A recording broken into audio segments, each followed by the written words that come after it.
अस्सलाम वालेकुम दोस्तों, कैसे हो? तो आज दोस्तों मैं लेने जा रहा हूँ चिकन सब्जी। तो हमारे सिटी से चिकन सब्जी मिलती है। आपको तंदूर दिखाता हूँ चिकन सब्जी वाले। तो चलते हैं दोस्तों चिकन सब्जी की तरफ। Thank you.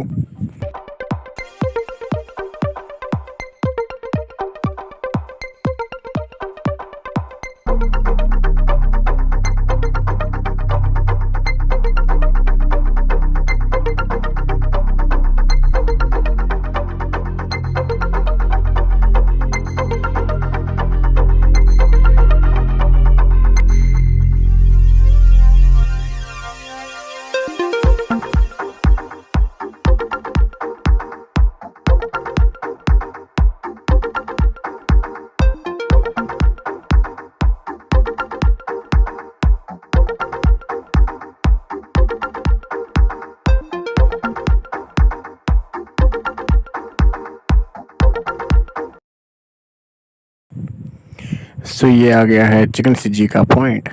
ये देखिए कितनी वीआईपी तरीके से इन्होंने सजा रखी है सब्जी। मैं तो डर गई।